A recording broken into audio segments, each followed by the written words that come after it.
आप सुन रहे हैं जगत गुरु तत्वदर्शी संत रामपाल जी महाराज द्वारा लिखित पुस्तक गीता तेरा ज्ञान अमृत का पेज नंबर 55। अव्यक्त का अर्थ निराकार नहीं होता। क्षरपुरुष यानी ब्रह्म ने प्रतिज्ञा की है कि मैं कभी भी अपने वास्तविक रूप में किसी को भी दर्शन नहीं दूंगा।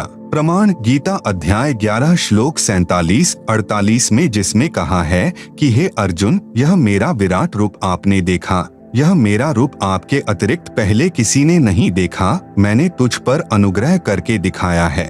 गीता अध्याय 11 श्लोक 48 में कहा है कि यह मेरा स्वरूप न तो वेदों में वर्णित विधि से, न जप से, न तप से, न यज्ञ आदि से देखा जा सकता। इससे सिद्ध हुआ कि क्षर पुरुष यानी गीता ज्ञानदाता को किसी भी ऋषि, महर्षि व साधक ने नहीं देखा, जिस कारण से इसे निराकार मान बैठे। सूक्ष्म वेद यानी तत्व ज्ञान में कहा है कि खोजत खोजत था किया, अंत में कहा बेचून यानी निराकार, न गुरु पूरा न साधना, सत्य हो रहे जून मन जून यानी जन्म मरण। अब गीता अध्याय 7 श्लोक 24 से 25 में गीता ज्ञान दाता ने स्पष्ट कर ही दिया है कि मैं अपनी योग माया से छिपा रहता हूँ, किसी के समक्ष नहीं आता, मैं अव्यक्त हूँ। छिपा है तो साकार है। अक्षर पुरुष भी अव्यक्त है, यह ऊपर प्रमाणित हो चुका है। इस प्रभु यानी अक्षर पुरुष की यहाँ कोई भूमिका नहीं है, यह अपने 7 शंख ब्रह्मांडों तक सीमित है, इसलिए इसको कोई नहीं देख सका।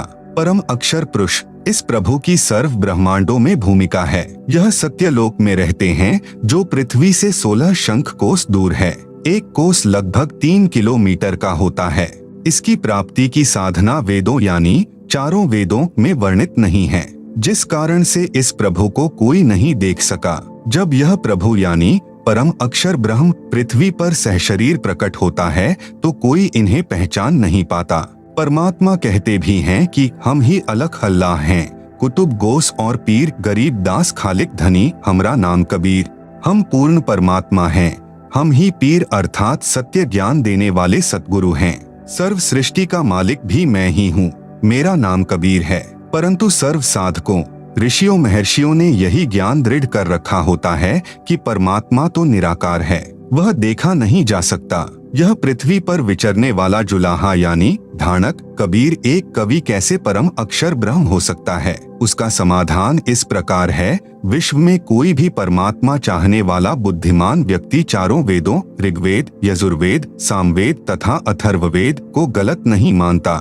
वर्तमान में आर्य समाज के प्रवर्तक महर्षि दयानंद को वेदों का पूर्ण विद्वान माना जाता रहा है। इनका भी यह कहना है कि परमात्मा निराकार है। आप सुन रहे हैं जगत गुरु तत्वदर्शी संत रामपाल जी महाराज द्वारा लिखित पुस्तक गीता तेरा ज्ञान अमृत का पेज नंबर 56। आर्य समाज और महर्षि दयानंद वेदों के ज्ञान को सत्य मानते हैं। इन्होंने स्वयं ही वेदों का हिंदी अनुवाद किया है, जिसमें स्पष्ट लिखा है कि परमात्मा ऊपर के लोक में रहता है, वहां से गति करके यानी चलकर सहशरीर पृथ्वी पर आता है, अच्छी आत्माओं को मिलता है, उनको यथार्थ भक्ति का ज्ञान सुनाता है। परमात्मा तत्व ज्ञान अपने मुख कमल से उच्चारण करके लोकोक्तियों, साखियों, शब्दों, दोहों तथा चौपाइयों के रूप में पदों द्वारा बोलता है, जिस कारण से प्रसिद्ध कवि की उपाधि भी प्राप्त करता है।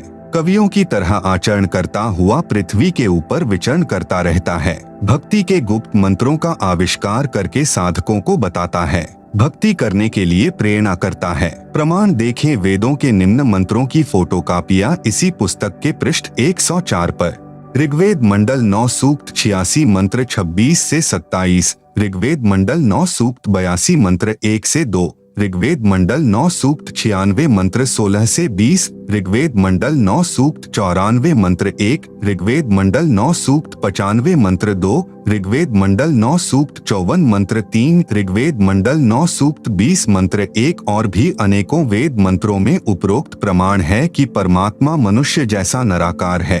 श्रीमद् भगवत गीता अध्याय 4 श्लोक 32 तथा 34 में भी प्रमाण है। गीता ज्ञान दाता ने बताया कि हे अर्जुन, परम अक्षर ब्रह्म अपने मुख कमल से तत्व ज्ञान बोलकर बताता है। उस सच्चिदानंद घन ब्रह्म की वाणी में यज्ञों अर्थात धार्मिक अनुष्ठानों की जानकारी विस्तार से कही गई है। उसको जानकर सर्व पापों से मुक्त हो जाएगा। फिर गीता अध्याय 4 श्लोक 34 में कहा है कि उस ज्ञान को तू तत्वदर्शी संतों के पास जाकर समझ। उनको दंडवत प्रणाम करके विनय पूर्वक प्रश्न करने से वे तत्वदर्शी संत तुझे तत्व ज्ञान का उपदेश करेंगे। यह प्रमाण आपको बताए और विशेष बात यह है कि गीता चारों वेदों का सारांश है। इसमें सांकेतिक ज्ञान अधिक है। यह भी स्पष्ट हुआ कि तत्व ज्ञान गीता ज्ञान से भी भिन्न है। वह केवल तत्वदर्शी संत ही जानते हैं, जिनको परम अक्षर ब्रह्म स्वयं आकर धरती पर मिलते हैं। प्रश्न 28, किन किन पुण्यात्मा महात्माओं को परमात्मा मिले हैं? उत्तर, परमात्मा चारों युगों में प्रकट होकर ज्ञान सुनाते हैं। नंबर 1, सतयुग में सत्य सुकृत नाम से। नंबर 2, त्रेता युग में मुनींद्र नाम से। नंबर 3, द्वापर युग में करुणामय नाम से। नंबर 4, कलयुग में कबीर नाम से परमेश्वर प्रकट हुए हैं। सूक्ष्म वेद में कहा है, सतयुग में सत्सुकृत कह टेरा, त्रेता नाम मुनींद्र मेरा, द्वापर में करुणामय कहाया, कलयुग नाम कबीर धराया। आप सुन रहे हैं जगत गुरु तत्वदर्शी संत रामपाल जी महाराज द्वारा लिखित पुस्तक गीता तेरा ज्ञान अमृत का पेज नंबर 57। किस किस को मिला परमात्मा? कलयुग में परमेश्वर जिन जिन महान आत्माओं को मिले उनको तत्व ज्ञान बताया, उनका मैं संक्षिप्त वर्णन करता हूँ। संत धर्मदास जी से प्रथम बार परमेश्वर कबीर जी का साक्षात्कार। नंबर 1, श्री धर्मदास जी बनिया जाति से थे, जो बांधवगढ़ मध्य प्रदेश के रहने वाले बहुत धनी व्यक्ति थे। उनको भक्ति की प्रेरणा बचपन से ही थी, जिस कारण से एक रूप दास नाम के वैष्णव संत को गुरु धारण कर रखा था। हिंदू धर्म में जन्म होने के कारण संत रूपदास जी श्री धर्मदास जी को रामकृष्ण, विष्णु तथा शंकर जी की भक्ति करने को कहते थे। एकादशी का व्रत, तीर्थों पर भ्रमण करना, श्राद्ध कर्म, पिंडोदक क्रिया सब करने की राय दे रखी थी। गुरु रूपदास जी द्वारा बताई सर्व साधना श्री धर्मदास जी पूरी आस्था के साथ किया करते थे। गुरु रूपदास जी की आज्ञा लेकर धर्मदास जी मथुरा नगरी में तीर्थ दर्शन, तीर्थ स्नान करने तथा गिरिराज यानी गोवर्धन पर्वत की परिक्रमा करने के लिए गए थे। परम अक्षर ब्रह्म एक जिंदा महात्मा की वेशभूषा में धर्मदास जी को स्वयं मथुरा में मिले। श्री धर्मदास जी ने उस तीर्थ तालाब में स्नान किया जिसमें श्री कृष्ण जी बाल्यकाल में स्नान किया करते थे। फिर उसी जल से एक लोटा भरकर लाए। भगवान श्री कृष्ण जी की पीतल की मूर्ति यानी सालिग्राम के चरणों पर डालकर दूसरे बर्तन में डालकर चरणामृत बनाकर पिया। फिर सालिग्राम को स्नान करवाकर अपना कर्मकांड पूरा किया। एक स्थान को लीपकर अर्थात गारा तथा गाय का गोबर मिलाकर कुछ भूमि पर पलस्तर करके उस पर स्वच्छ कपड़ा बिछाकर श्रीमद् भगवत गीता का पाठ करने बैठे। यह सर्व क्रिया जब धर्मदास जी कर रहे थे, परमात्मा जिंदा वेश में थोड़ी दूरी पर बैठे देख रहे थे। धर्मदास जी भी देख रहे थे कि एक मुसलमान संत मेरी भक्ति क्रियाओं को बहुत ध्यानपूर्वक देख रहा है। लगता है इसको हम हिंदुओं की साधना मन भा गई है। इसलिए श्रीमद् भगवत गीता का पाठ कुछ ऊंचे स्वर में करने लगा तथा हिंदी का अनुवाद भी पढ़ने लगा। परमेश्वर उठकर धर्मदास जी के निकट आकर बैठ गए। धर्मदास जी को अपना अनुमान सत्य लगा कि वास्तव में इस जिंदा वेशधारी बाबा को हमारे धर्म का भक्ति मार्ग अच्छा लग रहा है। इसलिए उस दिन गीता के कई अध्याय पढ़े तथा उनका अर्थ भी सुनाया। जब धर्मदास जी अपना दैनिक भक्ति कर्म कर चुका, तब परमात्मा ने कहा कि हे महात्मा जी, आपका शुभ नाम क्या है? कौन जाति से हैं? आप जी कहाँ के निवासी हैं? किस धर्म पंथ से जुड़े हैं? कृपया बताने का कष्ट करें। मुझे आपका ज्ञान बहुत अच्छा लगा। मुझे भी कुछ भक्ति ज्ञान सुनाइए। आपकी अति कृपा होगी। आप सुन रहे हैं जगत गुरु तत्वदर्शी संत रामपाल जी महाराज द्वारा लिखित पुस्तक गीता तेरा ज्ञान अमृत का पेज नंबर 58। धर्मदास जी ने उत्तर दिया, मेरा नाम धर्मदास है। मैं बांधवगढ़ गांव का रहने वाला वैश्य कुल से हूँ। मैं वैष्णव पंथ से दीक्षित हूँ। हिंदू धर्म में जन्मा हूँ। मैंने पूरे निश्चय के साथ तथा अच्छी तरह ज्ञान समझकर वैष्णव पंथ से दीक्षा ली है। मेरे गुरुदेव श्री रूपदास जी हैं। आध्यात्म ज्ञान से मैं परिपूर्ण हूँ। अन्य किसी की बातों में आने वाला मैं नहीं हूँ। रामकृष्ण जो श्री विष्णु जी के ही अवतार हुए हैं तथा भगवान शंकर की भी पूजा करता हूँ। एकादशी का व्रत रखता हूँ। तीर्थों में जाता हूँ, वहाँ दान करता हूँ। शालिग्राम की पूजा नित्य करता हूँ। यह पवित्र पुस्तक श्रीमद् भगवत गीता है। इसका नित्य पाठ करता हूँ। मैं अपने पूर्वजों का जो स्वर्गवासी हो चुके हैं श्राद्ध भी करता हूँ, पिंडदान भी करता हूँ। मैं कोई जीव हिंसा नहीं करता, मांस, मदिरा, तंबाकू सेवन नहीं करता। परमेश्वर कबीर जी ने पूछा कि आप जिस पुस्तक को पढ़ रहे थे इसका नाम क्या है? धर्मदास जी ने बताया कि यह श्रीमद् भगवत गीता है। हम शुद्ध रहते हैं, शूद्र को निकट भी नहीं आने देते। प्रश्न नंबर 29, कबीर जी जिंदा रूप में आप क्या नाम जाप करते हो? उत्तर, धर्मदास जी का हम हरे कृष्ण कृष्ण कृष्ण हरे हरे, ओम नमः शिवाय, ओम भगवते वासुदेवाय नमः, राधे राधे श्याम मिला दे गायत्री मंत्र का जाप 108 बार प्रतिदिन करता हूँ। विष्णु सहस्र नाम का जाप भी करता हूँ। प्रश्न नंबर 30, जिंदा बाबा का के महात्मा धर्मदास गीता का ज्ञान किसने दिया? उत्तर, धर्मदास का कुल के मालिक सर्वशक्तिमान भगवान श्री कृष्ण जी ने, यही श्री विष्णु जी हैं।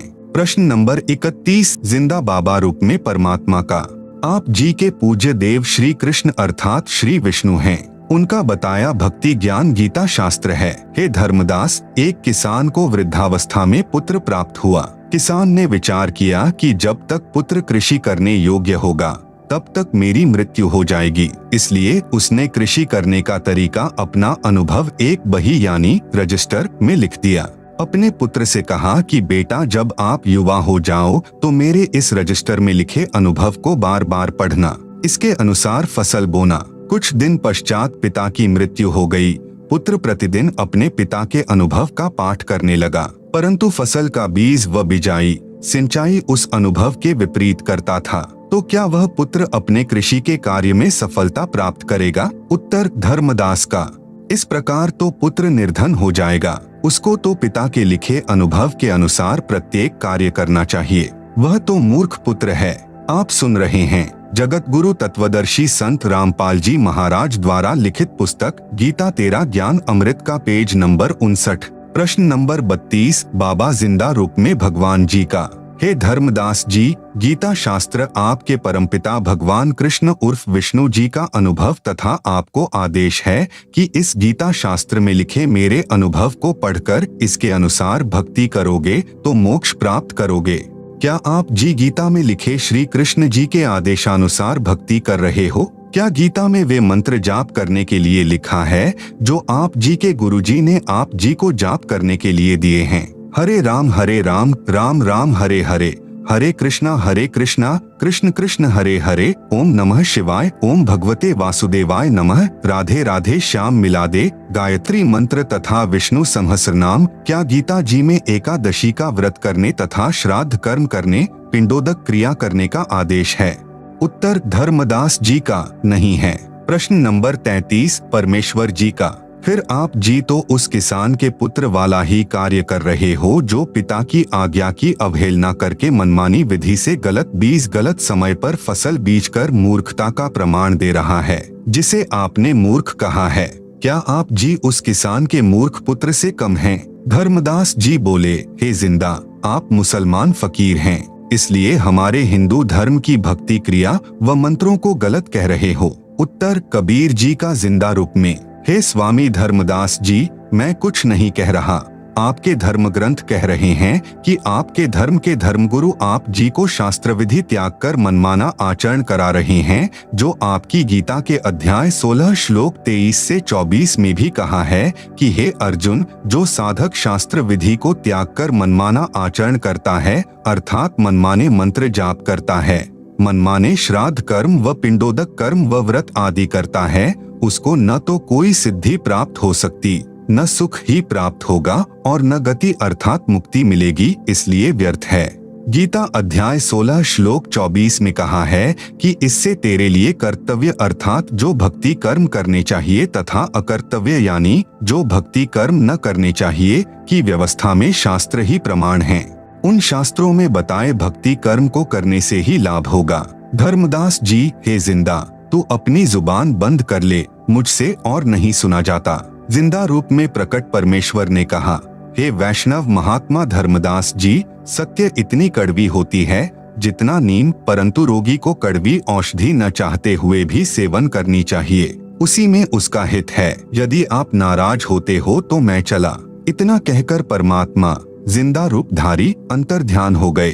धर्मदास को बहुत आश्चर्य हुआ तथा सोचने लगा कि यह कोई सामान्य संत नहीं था। आप सुन रहे हैं जगत गुरु तत्वदर्शी संत रामपाल जी महाराज द्वारा लिखित पुस्तक गीता तेरा ज्ञान अमृत का पेज नंबर 60। यह पूर्ण विद्वान सिद्ध पुरुष लगता है। मुसलमान होकर हिंदू शास्त्रों का पूर्ण ज्ञान है। यह कोई देव हो सकता है। धर्मदास जी अंदर से मान रहे थे कि मैं गीता शास्त्र के विरुद्ध साधना कर रहा हूँ, परंतु अभिमानवश स्वीकार नहीं कर रहे थे। जब परमात्मा अंतर्ध्यान हो गए तो पूर्ण रूप से टूट गए कि मेरी भक्ति गीता के विरुद्ध है। मैं भगवान की आज्ञा की अवहेलना कर रहा हूँ। मेरे गुरु श्री रूपदास जी को भी वास्तविक भक्ति विधि का ज्ञान नहीं है। अब तो इस भक्ति को करना न करना बराबर है, व्यर्थ है। बहुत दुखी मन से इधर उधर देखने लगा तथा अंदर से हृदय से पुकार करने लगा कि मैं कैसा ना समझ हूँ। सर्व सत्य देखकर भी एक परमात्मा तुल्य महात्मा को अपनी ना समझी तथा हठ के कारण खो दिया। हे परमात्मा, एक बार वही संत फिर से मिले तो मैं अपना हठ छोड़कर नम्र भाव से सर्व ज्ञान समझूंगा। दिन में कई बार हृदय से पुकार करके रात्रि में सो गया। सारी रात्रि करवट लेता रहा, सोचता रहा, हे परमात्मा यह क्या हुआ? सर्व साधना शास्त्र विरुद्ध कर रहा हूँ। उस फरिश्ते ने मेरी आंखें खोल दी। मेरी आयु 60 वर्ष हो चुकी है। अब पता नहीं वह देव यानी जिंदा रूपी पुनः मिलेगा कि नहीं। प्रातः काल वक्त से उठा, पहले खाना बनाने लगा। उस दिन भक्ति की कोई क्रिया नहीं की। पहले दिन जंगल से कुछ लकड़ियां तोड़कर रखी थी, उनको चूल्हे में जलाकर भोजन बनाने लगा। एक लकड़ी मोटी थी, वह बीचों बीच थोथी थी, उसमें अनेकों चींटियां थीं। जब वह लकड़ी जलते जलते छोटी रह गई तब उसका पिछला हिस्सा धर्मदास जी को दिखाई दिया तो देखा उस लकड़ी के अंतिम भाग में कुछ तरल पानी सा जल रहा है। चींटियां निकलने की कोशिश कर रही थी, वे उस तरल पदार्थ में गिरकर जलकर मर रही थी। कुछ अगले हिस्से में अग्नि से जलकर मर रही थी। धर्मदास जी ने विचार किया, यह लकड़ी बहुत जल चुकी है, इसमें अनेकों चींटियां जलकर भस्म हो गई है। उसी समय अग्नि बुझा दी। विचार करने लगा कि इस पापयुक्त भोजन को मैं नहीं खाऊंगा, किसी साधु संत को खिलाकर मैं उपवास रखूंगा, इससे मेरे पाप कम हो जाएंगे। यह विचार करके सर्व भोजन एक थाल में रखकर साधु की खोज में चल पड़ा। परमेश्वर कबीर जी ने अन्य वेशभूषा बनाई जो हिंदू संत की होती है। एक वृक्ष के नीचे बैठ गए। धर्मदास जी ने साधु को देखा, उनके सामने भोजन का थाल रखकर कहा कि हे महात्मा जी भोजन खाओ। साधु रूप में परमात्मा ने कहा कि लाओ धर्मदास, भूख लगी है। अपने नाम से संबोधन सुनकर धर्मदास को आश्चर्य तो हुआ परंतु अधिक ध्यान नहीं दिया। साधु रूप में विराजमान परमात्मा ने अपने लोटे से कुछ जल हाथ में लिया तथा कुछ वाणी अपने मुख से उच्चारण करके भोजन पर जल छिड़क दिया। सर्वभोजन की चींटियां बन गई। चींटियों से थाली काली हो गई। आप सुन रहे हैं जगत गुरु तत्वदर्शी संत रामपाल जी महाराज द्वारा लिखित पुस्तक गीता तेरा ज्ञान अमृत का पेज नंबर 61। चींटियां अपने अंडों को मुख में लेकर थाली से बाहर निकलने की कोशिश करने लगी। परमात्मा भी उसी जिंदा महात्मा के रूप में हो गए। तब कहा कि हे धर्मदास वैष्णव संत, आप बता रहे थे कि हम कोई जीव हिंसा नहीं करते, आपसे तो कसाई भी कम हिंसक है, आपने तो करोड़ों जीवों की हिंसा कर दी। धर्मदास जी उसी समय साधु के चरणों में गिर गया तथा पूर्व दिन हुई गलती की क्षमा मांगी तथा प्रार्थना की कि हे प्रभु, मुझ अज्ञानी को क्षमा करो, मैं कहीं का नहीं रहा, क्योंकि पहले वाली साधना पूर्ण रूप से शास्त्र विरुद्ध है, उसे करने का कोई लाभ नहीं। यह आप जी ने गीता से ही प्रमाणित कर दिया। शास्त्र अनुकूल साधना किससे मिले यह आप ही बता सकते हैं। मैं आपसे पूर्ण आध्यात्मिक ज्ञान सुनने का इच्छुक हूँ। कृपया मुझ किंकर पर दया करके मुझे वह ज्ञान सुनाएं जिससे मेरा मोक्ष हो सके। व्रत करना गीता अनुसार कैसा है? परमेश्वर जिंदा साधु के रूप में बोले कि हे धर्मदास, आप एकादशी का व्रत करते हो। श्रीमद् भगवत गीता अध्याय 6 श्लोक 16 में मना किया है कि हे अर्जुन, यह योग यानी भक्ति न तो अधिक खाने वाले का और न ही बिल्कुल न खाने वाले का, अर्थात यह भक्ति न ही व्रत रखने वाले, न अधिक सोने वाले की तथा न अधिक जागने वाले की सफल होती है। इस श्लोक में व्रत रखना पूर्ण रूप से मना है। देख अपनी गीता खोलकर। धर्मदास जी को गीता के श्लोक याद भी थे क्योंकि प्रतिदिन पाठ किया करता था। फिर भी सोचा कि कहीं जिंदा संत नाराज न हो जाए, इसलिए गीता खोलकर अध्याय 6 श्लोक 16 पढ़ा तथा स्वीकारा कि आपने मेरी आंखें खोल दी जिंदा। आप तो परमात्मा के स्वरूप लगते हो। श्राद्ध पिंडदान गीता अनुसार कैसा है? आप श्राद्ध व पिंडदान करते हो। गीता अध्याय 9 श्लोक 25 में स्पष्ट किया है कि भूत पूजने वाले भूतों को प्राप्त होंगे। श्राद्ध करना, पिंडदान करना यह भूत पूजा है, यह व्यर्थ साधना है। श्राद्ध पिंडदान के प्रति रुचि ऋषि का वेदमत। मार्कंडेय पुराण में रौच्य ऋषि के जन्म की कथा आती है। एक रुचि ऋषि था। वह ब्रह्मचर्य का पालन करते हुए वेदों अनुसार साधना करता था। विवाह नहीं कराया था। रुचि ऋषि के पिता, दादा, परदादा तथा तीसरे दादा सब पितर यानी भूत योनि में भूखे प्यासे भटक रहे थे। एक दिन उन चारों ने रुचि ऋषि को दर्शन दिए तथा कहा कि बेटा, आपने विवाह क्यों नहीं किया? विवाह करके हमारे श्राद्ध करना। रुचि ऋषि ने कहा कि हे पितामहो, वेद में इस श्राद्ध आदि कर्म को अविधा कहा है, मूर्खों का कार्य कहा है। आप सुन रहे हैं जगत गुरु तत्वदर्शी संत रामपाल जी महाराज द्वारा लिखित पुस्तक गीता तेरा ज्ञान अमृत का पेज नंबर 62। फिर आप मुझे इस कर्म को करने को क्यों कह रहे हो? पितरों ने कहा कि यह बात सत्य है कि श्राद्ध आदि कर्म को वेदों में अविद्या अर्थात मूर्खों का कार्य ही कहा है। फिर उन पितरों ने वेद विरुद्ध ज्ञान बताकर रुचि ऋषि को भ्रमित कर दिया क्योंकि मोह भी अज्ञान की जड़ है। मार्कंडेय पुराण के प्रकरण से सिद्ध हुआ कि वेदों में तथा वेदों के ही संक्षिप्त रूप गीता में श्राद्ध पिंडोदक आदि भूत पूजा के कर्म को निषेध बताया है, नहीं करना चाहिए। उन मूर्ख ऋषियों ने अपने पुत्र को भी श्राद्ध करने के लिए विवश किया। उसने विवाह कराया, उससे रौच्य ऋषि का जन्म हुआ। बेटा भी पाप का भागी बना लिया। जिसे गायत्री मंत्र करते हो वह यजुर्वेद के अध्याय 36 का मंत्र 3 है, जिसके आगे ओम अक्षर नहीं है। यदि ओम अक्षर को इस वेद मंत्र के साथ जोड़ा जाता है तो परमात्मा का अपमान है, क्योंकि ओम अक्षर तो ब्रह्म का जाप है। यजुर्वेद अध्याय 36 मंत्र 3 में परम अक्षर ब्रह्म की महिमा है। यदि कोई अज्ञानी व्यक्ति पत्र तो लिख रहा है, प्रधानमंत्री को और लिख रहा है, सेवा में मुख्यमंत्री जी, तो वह प्रधानमंत्री का अपमान कर रहा है। फिर बात रही इस मंत्र यजुर्वेद के अध्याय 36 मंत्र 3 को बार बार जाप करने की, यह क्रिया मोक्षदायक नहीं है। मंत्र का मूल पाठ इस प्रकार है: भूर्भुवः स्वः तत्सवितुर्वरेण्यं भृगो देवस्य धीमहि धियो यो नः प्रचोदयात्। अनुवाद: भूरः यानी स्वयंभू परमात्मा पृथ्वी लोक को, भवः यानी गोलोक आदि भवनों को वचन से प्रकट करने वाला है, स्वः यानी स्वर्गलोक आदि सुख धाम है, तत् यानी वह सवितुः उन सर्व का जनक परमात्मा है, वरेण्यम यानी सर्व साधकों को वरण करने योग्य अर्थात अच्छी आत्माओं के भक्ति योग्य है, भृगो यानी तेजोमय अर्थात प्रकाशमान, देवस्य यानी परमात्मा का, धीमहि यानी उच्च विचार रखते हुए अर्थात बड़ी समझ से, धी यो नः प्रचोदयात् यानी जो बुद्धिमानों के समान विवेचन करता है, वह विवेकशील व्यक्ति मोक्ष का अधिकारी बनता है। भावार्थ: परमात्मा स्वयंभू जो भूमि, गोलोक आदि लोक तथा स्वर्ग लोक है, उन सर्व का सृजनहार है।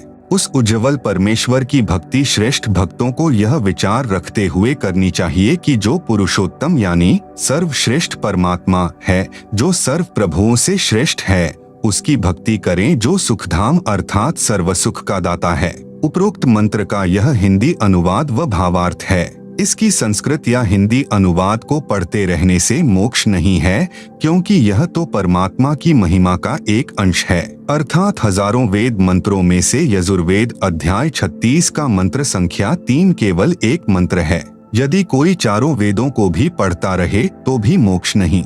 मोक्ष होगा वेदों में वर्णित ज्ञान के अनुसार भक्ति क्रिया करने से। आप सुन रहे हैं जगत गुरु तत्वदर्शी संत रामपाल जी महाराज द्वारा लिखित पुस्तक गीता तेरा ज्ञान अमृत का पेज नंबर 63। उदाहरण: विद्युत की महिमा है कि बिजली अंधेरे को उजाले में बदल देती है, बिजली ट्यूबवेल चलाती है जिससे फसल की सिंचाई होती है, बिजली आटा पीसती है, आदि आदि बहुत से गुण बिजली के लिखे हैं। यदि कोई व्यक्ति प्रतिदिन बिजली के गुणों का पाठ करता रहे तो उसे बिजली का लाभ प्राप्त नहीं होगा। लाभ प्राप्त होगा बिजली का कनेक्शन लेने से।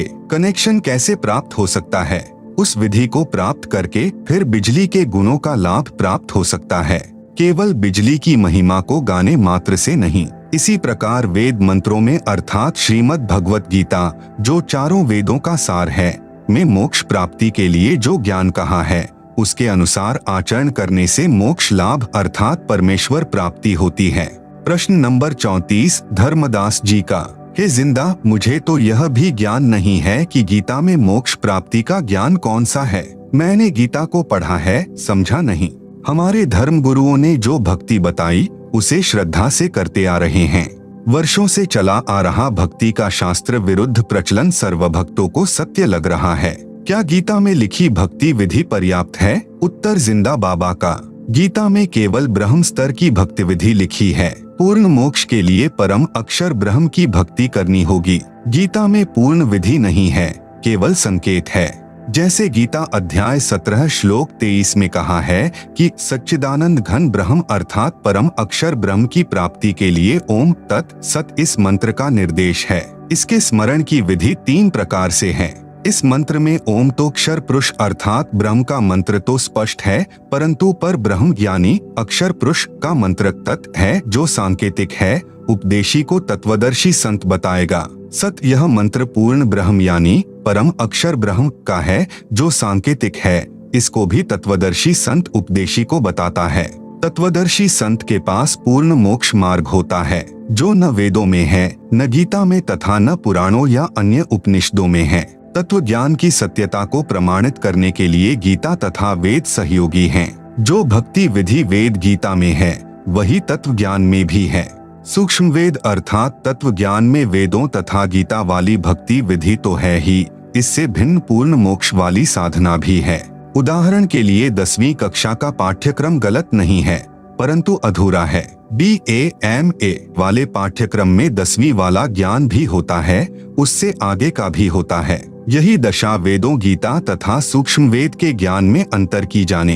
प्रश्न नंबर 35 धर्मदास जी का, गीता तथा वेदों में यह कहा प्रमाण है कि पूर्ण मोक्ष मार्ग तत्वदर्शी संत के पास ही होता है, वेदों व गीता में नहीं है।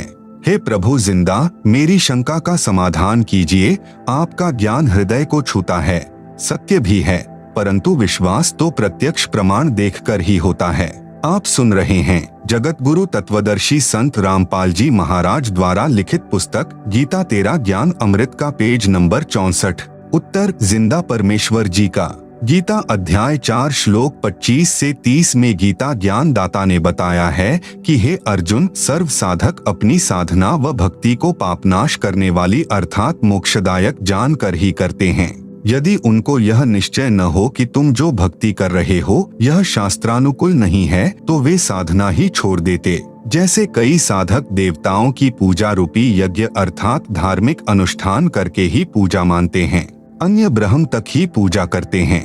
कई केवल अग्नि में घृत आदि डालकर अनुष्ठान करते हैं, जिसको हवन कहते हैं। गीता अध्याय 4 श्लोक 25। अन्य योगीजन अर्थात भक्तजन आँख कान मुंह बंद करके क्रियाएं करते हैं, उसी में अपना मानव जीवन हवन अर्थात समाप्त करते हैं। गीता अध्याय 4 श्लोक 26। अन्य योगीजन अर्थात भक्तजन श्वासों को आना जाना ध्यान से देखकर भक्ति साधना करते हैं, जिससे वे आत्मसंयम साधना रूपी अग्नि में अपना जीवन हवन अर्थात मानव जीवन पूरा करते हैं, जिसे ज्ञान दीप मानते हैं अर्थात अपनी साधना को श्रेष्ठ मानते हैं। गीता अध्याय 4 श्लोक 27। कुछ अन्य साधक द्रव्य अर्थात धन से होने वाले यज्ञ अर्थात धार्मिक अनुष्ठान करते हैं, जैसे भोजन भंडारा करना, कंबल कपड़े बांटना, धर्मशाला प्याऊ बनवाना, यह यज्ञ करते हैं। कुछ तपस्या करते हैं, कुछ योगासन करते हैं, इसी को परमात्मा प्राप्ति की साधना मानते हैं। कितने ही साधक अहिंसा आदि तीक्ष्ण व्रत करते हैं, जैसे मुख पर पट्टी बांधकर नंगे पैरों चलना, कई दिन उपवास रखना आदि आदि।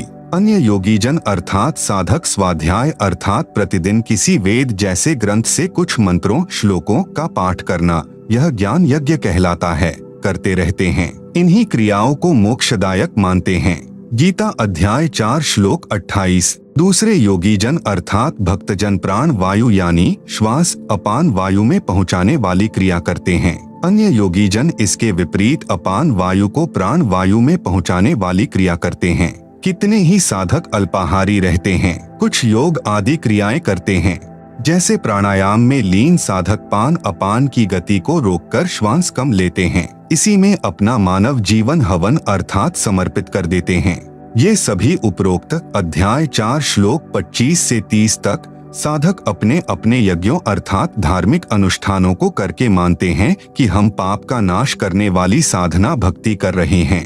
गीता अध्याय 4 श्लोक 30। आप सुन रहे हैं जगत गुरु तत्वदर्शी संत रामपाल जी महाराज द्वारा लिखित पुस्तक गीता तेरा ज्ञान अमृत का पेज नंबर 65। यदि साधक की साधना शास्त्रानुकूल हो तो हे कुरुश्रेष्ठ अर्जुन, इस यज्ञ से बचे हुए अमृत भोग को खाने वाले साधक सनातन ब्रह्म अर्थात परम अक्षर ब्रह्म को प्राप्त होते हैं। और यज्ञ अर्थात शास्त्रानुकूल साधना न करने वाले पुरुष के लिए तो यह पृथ्वी लोक भी सुखदायक नहीं होता। फिर परलोक कैसे सुखदायक हो सकता है, अर्थात उस शास्त्र विरुद्ध साधक को कोई लाभ नहीं होता। यही प्रमाण गीता अध्याय 16 श्लोक 23 से 24 में भी है। गीता अध्याय 4 श्लोक 31। गीता ज्ञान दाता ने ऊपर के 25 से 30 तक श्लोकों में स्पष्ट किया है कि जो साधक जैसी साधना कर रहा है उसे मोक्षदायक तथा सत्य मानकर कर रहा है। परंतु गीता अध्याय 4 के ही श्लोक 32 में बताया कि यज्ञों अर्थात धार्मिक अनुष्ठानों का यथार्थ ज्ञान ब्रह्मणः मुखे यानी परम अक्षर ब्रह्म स्वयं अपने मुख कमल से बोलकर देता है। वह सच्चिदानंद घन ब्रह्म अर्थात परम अक्षर ब्रह्म की वाणी कही गई है। उसे तत्व ज्ञान भी कहते हैं।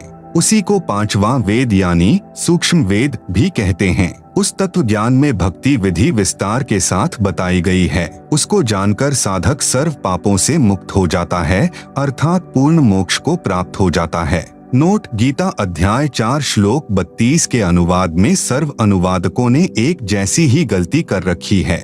ब्रह्मणः शब्द का अर्थ वेद कर रखा है। ब्रह्मणः मुखे का अर्थ वेद की वाणी में किया है, जो गलत है। उन्हीं अनुवादकों ने गीता अध्याय 17 श्लोक 23 में ब्रह्मणः का अर्थ सच्चिदानंद घन ब्रह्म किया है, जो उचित है। इसलिए गीता अध्याय 4 श्लोक 32 में भी ब्रह्मणः का अर्थ सच्चिदानंद घन ब्रह्म अर्थात परम अक्षर ब्रह्म करना उचित है।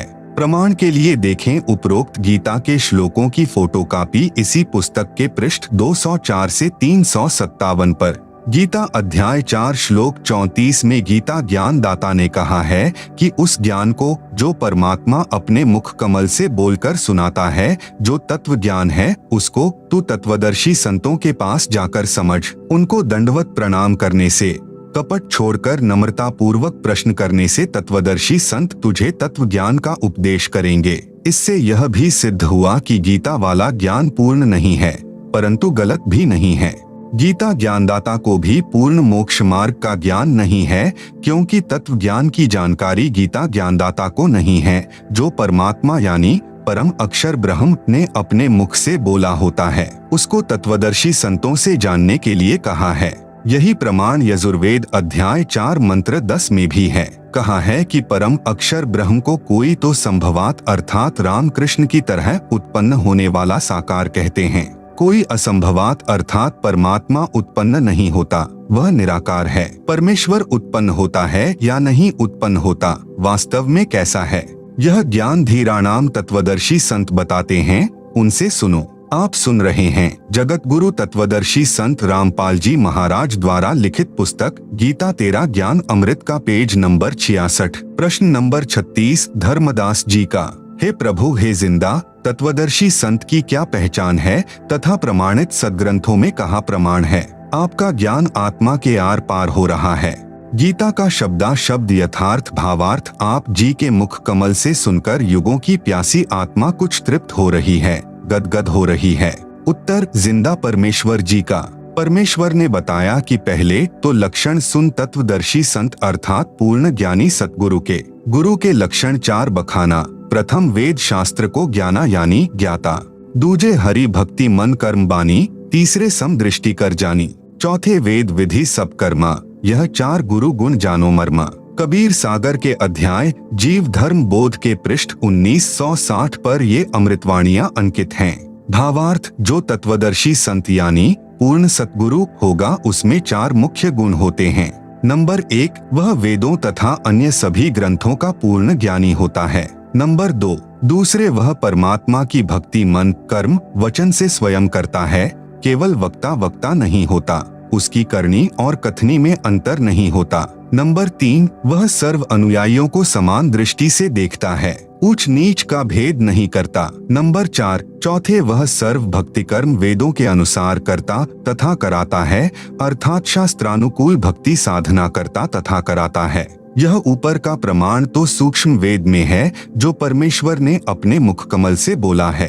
अब आप जी को श्रीमद् भगवत गीता में प्रमाण दिखाते हैं कि तत्वदर्शी संत की क्या पहचान बताई है। श्रीमद् भागवत गीता अध्याय 15 श्लोक 1 में स्पष्ट है, ऊर्ध्व मूलम अधः शाखम अश्वत्थम प्राहुः अव्ययम छंदासी यस्य प्रणानी यह तम वेद स वेदवित्। अनुवाद, ऊपर को मूल यानी जड़ वाला, नीचे को तीनों गुण रूपी शाखा वाला उल्टा लटका हुआ संसार रूपी पीपल का वृक्ष जानो। इसे अविनाशी कहते हैं क्योंकि उत्पत्ति प्रलय चक्र सदा चलता रहता है, जिस कारण से इसे अविनाशी कहा है। इस संसार रूपी वृक्ष के पत्ते आदि छंद हैं, अर्थात भाग यानी पार्ट्स हैं। यह तम वेद यानी जो इस संसार रूपी वृक्ष के सर्वभागों को तत्व से जानता है। सह यानी वह, वेदवित यानी वेद के तात्पर्य को जानने वाला है, अर्थात वह तत्वदर्शी संत है। जैसा कि गीता अध्याय 4 श्लोक 32 में कहा है कि परम अक्षर ब्रह्म स्वयं पृथ्वी पर प्रकट होकर अपने मुख कमल से तत्व ज्ञान विस्तार से बोलते हैं। परमेश्वर ने अपनी वाणी में अर्थात तत्व ज्ञान में बताया है। कबीर, अक्षर पुरुष एक पेड़ है, शर पुरुष वाकी डार, तीनों देवा शाखा हैं, पात रूप संसार। आप सुन रहे हैं जगत गुरु तत्वदर्शी संत रामपाल जी महाराज द्वारा लिखित पुस्तक गीता तेरा ज्ञान अमृत का पेज नंबर 67। भावार्थ, जमीन से बाहर जो वृक्ष का हिस्सा है उसे तना कहते हैं। तना तो जानो अक्षर पुरुष, तने से कई मोटी डार निकलती हैं। उनमें से एक मोटी डार जानो अक्षर पुरुष, उस डार से 3 शाखा निकलती हैं, उनको जानो तीनों देवता, रजगुण ब्रह्मा जी, सतगुण विष्णु जी तथा तमगुण शिव शंकर जी, और इन शाखाओं को पत्ते लगते हैं, उन पत्तों को संसार जानो। गीता अध्याय 15 श्लोक 1 से 4 में सांकेतिक विवरण है। तत्व ज्ञान में विस्तार से कहा गया है। पहले गीता ज्ञान के आधार से ही जानते हैं। गीता अध्याय 15 श्लोक 2 में कहते हैं कि संसार रूपी वृक्ष की तीनों गुण रजगुण ब्रह्मा जी, सतगुण विष्णु जी तथा तमगुण शंकर जी रूपी शाखाएं हैं। ये ऊपर यानी स्वर्ग लोक में तथा नीचे यानी पाताल लोक में फैली हुई हैं। नोट, रजगुण ब्रह्मा, सतगुण विष्णु तथा तमगुण शंकर हैं। देखें प्रमाण प्रश्न नंबर 7 में। तीनों शाखाएं ऊपर नीचे फैली हैं का तात्पर्य है कि गीता का ज्ञान पृथ्वी लोक पर बोला जा रहा था। तीनों देवता की सत्ता 3 लोकों में है। नंबर 1 पृथ्वी लोक, नंबर 2 स्वर्ग लोक तथा नंबर 3 पाताल लोक। ये तीनों एक एक विभाग के मंत्री हैं। रजगुण विभाग के श्री ब्रह्मा जी, सतगुण विभाग के श्री विष्णु जी तथा तमगुण विभाग के श्री शिव जी। गीता अध्याय 15 श्लोक 3 में कहा है कि हे अर्जुन, इस संसार रूपी वृक्ष का स्वरूप जैसे यहाँ यानी विचार काल में अर्थात तेरे और मेरे गीता के ज्ञान की चर्चा में नहीं पाया जाता, अर्थात मैं नहीं बता पाऊंगा क्योंकि इसके आदि और अंत का मुझे अच्छी तरह ज्ञान नहीं है। इसलिए इस अतिदृढ़ मूल वाले अर्थात जिस संसार रूपी वृक्ष की मूल है वह परमात्मा भी अविनाशी है तथा उनका स्थान सत्यलोक, अलख लोक, अगम लोक तथा अकह लोक, ये 4 ऊपर के लोक भी अविनाशी हैं। इन चारों में एक ही परमात्मा भिन्न भिन्न रूप बनाकर सिंहासन पर विराजमान है। इसलिए इसको सुदृढ़ मूलम अति दृढ़ मूल वाला कहा है। इसे तत्व ज्ञान रूपी शस्त्र से काटकर अर्थात तत्वदर्शी संत से तत्व ज्ञान समझकर फिर गीता अध्याय 15 श्लोक 4 में कहा है कि उसके पश्चात परमेश्वर के उस परमपद अर्थात सत्यलोक की खोज करनी चाहिए, जहां जाने के पश्चात साधक फिर लौटकर संसार में कभी नहीं आते। जिस परमेश्वर से संसार रूपी वृक्ष की प्रवृत्ति विस्तार को प्राप्त हुई है, अर्थात जिस परमेश्वर ने सर्व संसार की रचना की है, उसी परमेश्वर की भक्ति को पहले तत्वदर्शी संत से समझो। गीता ज्ञान दाता अपनी भक्ति को भी मना कर रहा है। गीता अध्याय 15 श्लोक 16 से 17 में 3 प्रभु बताए हैं। श्लोक 16 में 2 पुरुष कहे हैं, क्षर पुरुष अक्षर पुरुष, ये दोनों नाशवान हैं। श्लोक 17 में तीसरा परम अक्षर पुरुष है जो संसार रूपी वृक्ष का मूल यानी जड़ है।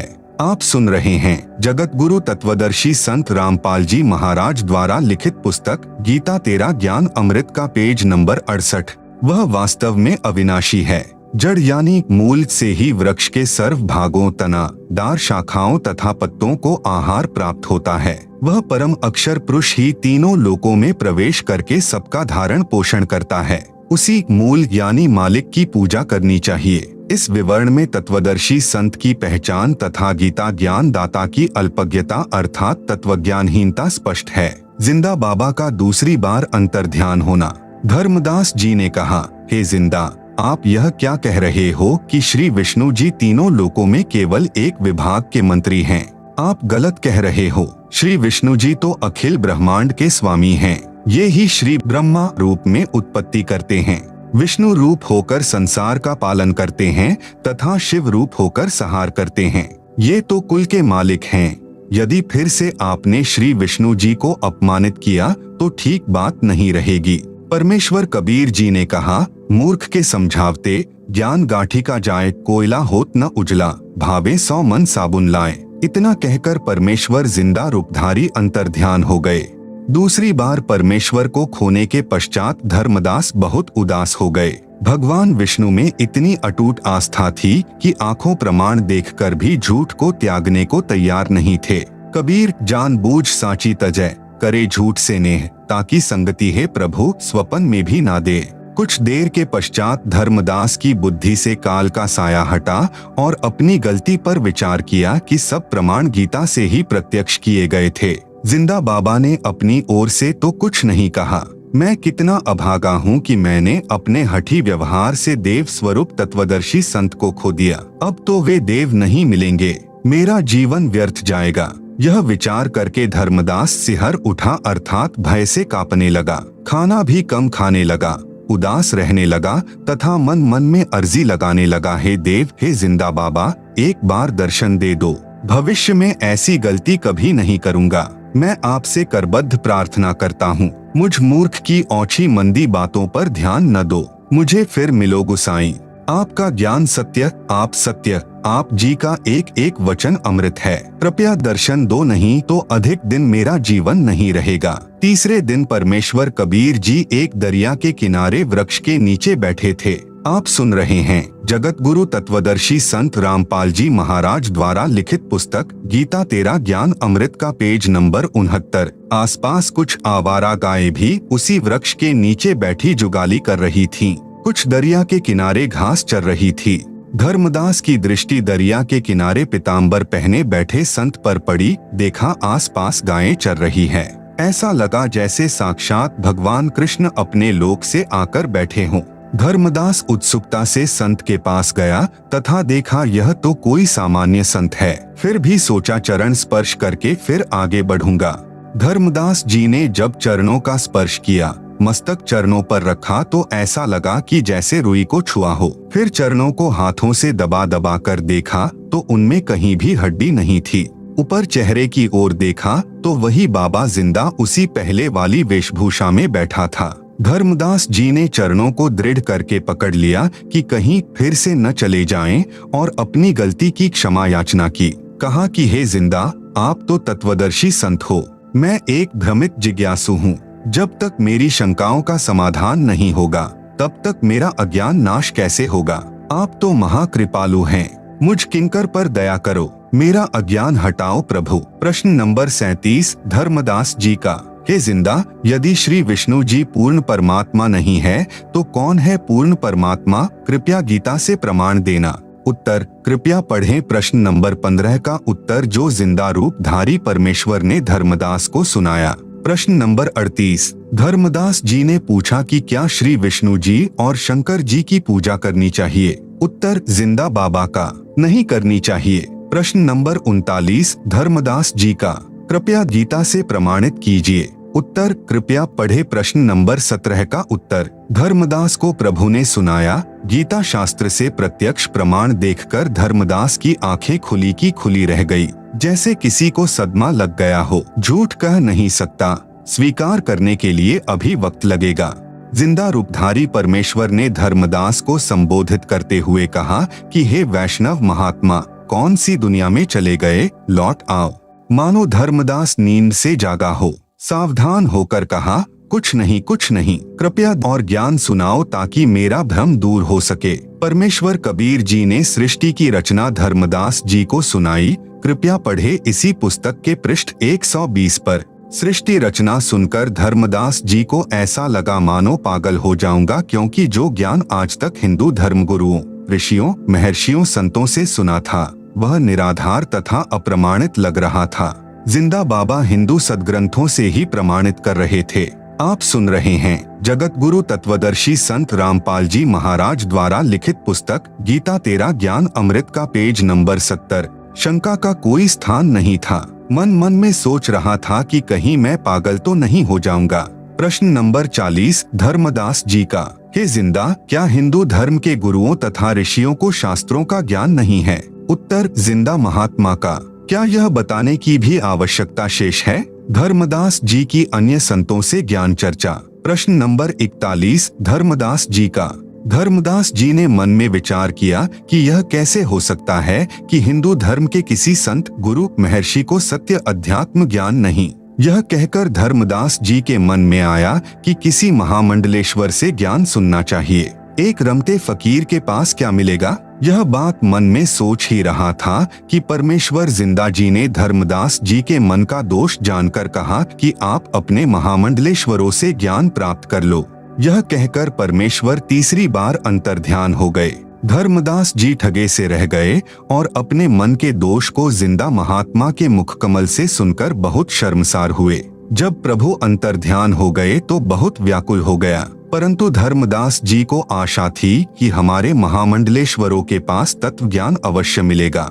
यदि जिंदा बाबा यानी मुसलमान के ज्ञान को तत्व ज्ञान मानकर साधना स्वीकार करना तो ऐसा लग रहा है जैसे धर्म परिवर्तन करना हो। यह समाज में निंदा का कारण बनेगा। इसलिए अपने हिंदू महात्माओं से तत्व ज्ञान जानकर श्रेष्ठ शास्त्रानुकूल भक्ति करनी ही उचित रहेगी। इस बार धर्मदास जी को जिंदा बाबा का अचानक चला जाना खटका नहीं, क्योंकि उसकी गलत फहमी थी कि हिंदू इतना बड़ा तथा पुरातन धर्म है, क्या कोई भी तत्वदर्शी संत नहीं मिलेगा। धर्मदास जी एक वैष्णव महामंडलेश्वर श्री ज्ञानानंद जी वैष्णव के आश्रम में गया। उस समय श्री ज्ञानानंद जी का बहुत बोलबाला था। वह स्वामी रामानंद जी काशी वाले का शिष्य था, परंतु उस समय स्वामी रामानंद जी तो परमेश्वर कबीर जी का शिष्य गुरु बन चुका था। वह अपने ज्ञान को अज्ञान मान चुका था।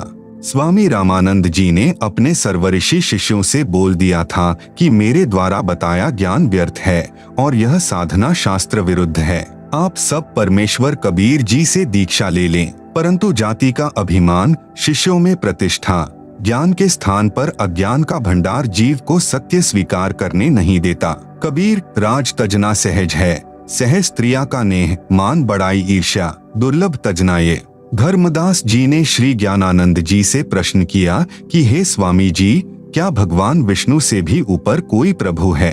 आप सुन रहे हैं जगत गुरु तत्वदर्शी संत रामपाल जी महाराज द्वारा लिखित पुस्तक गीता तेरा ज्ञान अमृत का पेज नंबर 71।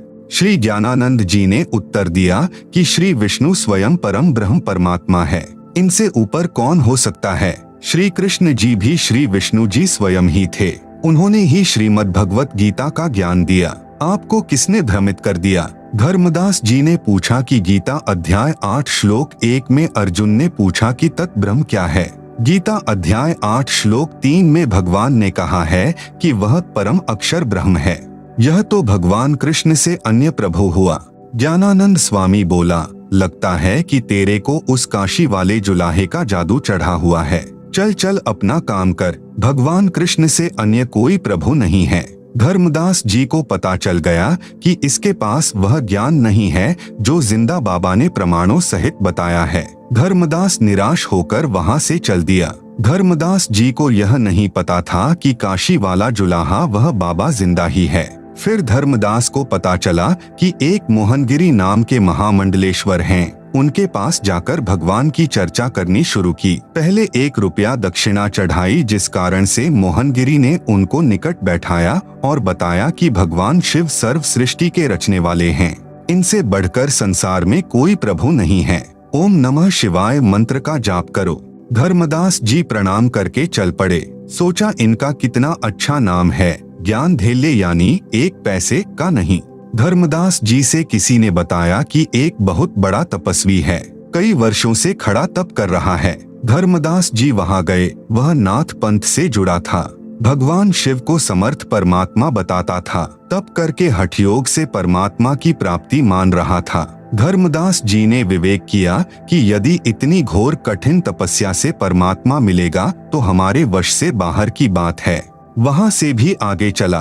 पता चला कि एक बहुत बड़ा विद्वान महात्मा काशी विद्यापीठ से पढ़कर आया है, वेदों का पूर्ण विद्वान है। धर्मदास जी ने उस महात्मा से पूछा परमात्मा कैसा है? उत्तर मिला निराकार है। उस निराकार परमात्मा का कोई नाम है? धर्मदास ने पूछा। उत्तर विद्वान का, उसका नाम ब्रह्म है। क्या परमात्मा को देखा जा सकता है? धर्मदास जी ने प्रश्न किया। उत्तर मिला परमात्मा निराकार है, उसको कैसे देख सकते हैं? केवल परमात्मा का प्रकाश देखा जा सकता है। प्रश्न, क्या श्री कृष्ण या विष्णु परमात्मा हैं? उत्तर था कि ये तो सरगुण देवता हैं, परमात्मा निर्गुण है। गीता और वेद के ज्ञान में क्या अंतर है? धर्मदास ने प्रश्न किया। ब्राह्मण का उत्तर था कि गीता चारों वेदों का सारांश है। धर्मदास जी ने पूछा कि भक्ति मंत्र कौन सा है? उत्तर ब्राह्मण का था कि गायत्री मंत्र का जाप करो। ओम भूर्भुवस्वः तत्सवितुर्वरेण्यं भृगो देवस्य धीमहि धियो यो नः प्रचोदयात्। धर्मदास जी को जिंदा बाबा ने बताया था कि इस मंत्र से मोक्ष संभव नहीं। धर्मदास जी फिर आगे चला तो पता चला कि संत गुफा में रहता है। आप सुन रहे हैं जगत गुरु तत्वदर्शी संत रामपाल जी महाराज द्वारा लिखित पुस्तक गीता तेरा ज्ञान अमृत का पेज नंबर 72। कई दिन तक गुफा से नहीं निकलता है। उसके पास जाकर प्रश्न किया कि भगवान कैसे मिलता है? उत्तर मिला कि इंद्रियों पर संयम रखो, इसी से परमात्मा मिल जाता है। नाम जाप से कुछ नहीं होता, खंड यानी चीनी कहने से मुंह मीठा नहीं होता। धर्मदास जी को संतोष नहीं हुआ। सब संतों से ज्ञान चर्चा करके धर्मदास जी को बहुत पश्चाताप हुआ कि मेरे को उस जिंदा बाबा पर विश्वास नहीं हुआ कि उसने कहा था किसी भी संत महामंडलेश्वर के पास यथार्थ अध्यात्म ज्ञान नहीं है, किसी भी संत महात्मा का ज्ञान प्रमाणित नहीं है, कोई शास्त्र का आधार नहीं है। तब धर्मदास रोने लगा, अपनी अज्ञानता पर पश्चाताप करने लगा कि मैं कैसा कलमुहा हूँ, अर्थात बुरी किस्मत वाला हूँ। मुझे उस परमात्मा स्वरूप जिंदा महात्मा पर विश्वास नहीं आया। अब वह अंतर्यामी मुझे नहीं मिलेगा क्योंकि मैंने कई बार उनका अपमान कर दिया। अब क्या करूं? न जीने को मन करता है, आत्महत्या पाप है। बुरी तरह रोने लगा, पछाड़ खाकर अचेत हो गया। उत्तर, परमात्मा जिंदा महात्मा के रूप में एक वृक्ष के नीचे बैठ गए। धर्मदास जी सचेत हुआ और हृदय से पुकार की कि हे जिंदा, एक बार दर्शन दे दो, मैं टूट चुका हूँ, किसी के पास ज्ञान नहीं है, आपकी सर्व बातें सत्य हैं। परमात्मा एक बार मुझ अज्ञानी महामूर्ख को क्षमा करो परमेश्वर। आप जिंदा नहीं परमात्मा हो, आप महाविद्वान हो, आपके ज्ञान का कोई सामना करने वाला नहीं है। मैं जिंदगी में कभी आप पर अविश्वास नहीं करूंगा। ऐसे विचार कर आगे चला तो देखा एक वृक्ष के नीचे एक साधु बैठा है, कुछ व्यक्ति उसके पास बैठे हैं। धर्मदास जी ने सोचा कि मैं तो उन महामंडलेश्वरों से मिलकर आया हूँ जिनके पास कई सैकड़ों भक्त दर्शनार्थ बैठे रहते हैं, इस छोटे साधु से क्या मिलना। परंतु अपने आप मन में आया कि कुछ देर विश्राम करना है, यहीं कर लेता हूँ। फिर सोचा कि प्रश्न करता हूँ। पूछा है महात्मा जी, परमात्मा कैसा है? साधु ने उत्तर दिया कि मैं ही परमात्मा हूँ। धर्मदास जी चुप हो गए। सोचा यह तो मजाक कर रहा है, यह तो संत भी नहीं है। धीरे धीरे सर्व व्यक्ति चले गए। जब धर्मदास जी चलने लगे, परमात्मा बोले कि हे महात्मा, क्या आपके मंडलेश्वरों ने नहीं बताया कि परमात्मा कैसा है? धर्मदास जी ने आश्चर्य से देखा कि इस साधु को कैसे पता कि मैं कहाँ कहाँ भटका हूँ। उसी समय परमात्मा ने वही जिंदा बाबा वाला रूप बना लिया। धर्मदास जी चरणों में गिरकर बिलख बिलख कर रोने लगा तथा कहा कि हे भगवान, किसी के पास ज्ञान नहीं है, मुझ पापी अवगुण हारे को क्षमा करो महाराज, मैंने बड़ी भारी भूल की है। आपने सृष्टि रचना का ज्ञान जो बताया है उसके सामने सर्व संत का ज्ञान ऐसा है जैसे सूरज के सामने दीपक, सब उवाबाई बकते हैं। आप सुन रहे हैं जगत गुरु तत्वदर्शी संत रामपाल जी महाराज द्वारा लिखित पुस्तक गीता तेरा ज्ञान अमृत का पेज नंबर 73। परमेश्वर ने धर्मदास जी से कहा कि आपने जिन वेदों के पूर्ण विद्वान से प्रश्न किया था कि परमात्मा कैसा है, उत्तर मिला कि परमात्मा निराकार है। आपने प्रश्न किया था कि क्या परमात्मा देखा जा सकता है, उस अज्ञानी का उत्तर था कि जब परमात्मा निराकार है तो उसे देखने का प्रश्न ही नहीं है, परमात्मा का प्रकाश देखा जा सकता है। विचार करो धर्मदास, यह विचार तो ऐसे व्यक्ति के हैं जैसे किसी नेत्रहीन से कोई प्रश्न करे कि सूर्य कैसा है, उत्तर मिला कि सूर्य निराकार है। फिर प्रश्न किया कि क्या सूर्य को देखा जा सकता है, उत्तर मिले कि सूर्य को नहीं देखा जा सकता, सूर्य का प्रकाश देखा जाता है। उस नेत्रहीन से पूछे कि सूर्य बिना प्रकाश किसका देखा जा सकता है। इसी प्रकार अध्यात्म ज्ञान नेत्रहीन अर्थात पूर्ण अज्ञानी संत ऐसी व्याख्या किया करते हैं कि परमात्मा तो निराकार है, उसका प्रकाश कैसे देखा जा सकता है, परमात्मा का ही तो प्रकाश होगा। धर्मदास जी ने कहा कि हे महात्मा जी, यह विचार तो मेरे दिमाग में भी नहीं आया। आप जी के दिव्य तर्क से मेरी आंखें खुल गई।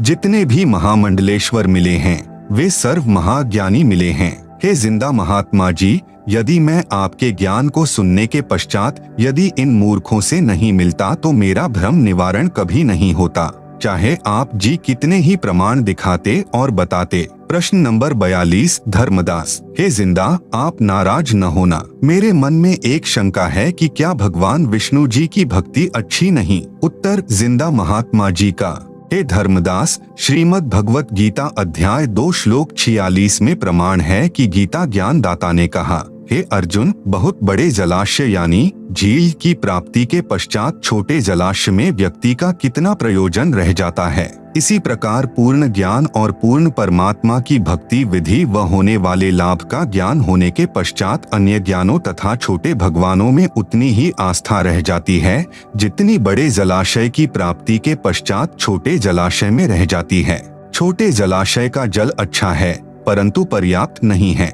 यदि एक वर्ष वर्षा न हो तो छोटे जलाशय का जल सूख जाता है तथा उस पर आश्रित व्यक्ति भी जल के अभाव से कष्ट उठाते हैं, त्राही त्राही मच जाती है। परंतु बड़े जलाशय यानी झील का जल यदि 10 वर्ष भी वर्षा न हो तो भी समाप्त नहीं होता। जिस व्यक्ति को वह बड़ा जलाशय मिल जाएगा तो वह तुरंत छोटे जलाशय यानी जोहड़ यानी तालाब को छोड़कर बड़े जलाशय के किनारे जा बसेगा। जिस समय गीता ज्ञान सुनाया गया उस समय सर्व व्यक्ति तालाबों के जल पर ही आश्रित थे, इसलिए यह उदाहरण दिया था। इसी प्रकार श्री विष्णु सद्गुण की भक्ति भले ही आप अच्छी मानते हैं परंतु पूर्ण मोक्षदायक नहीं है।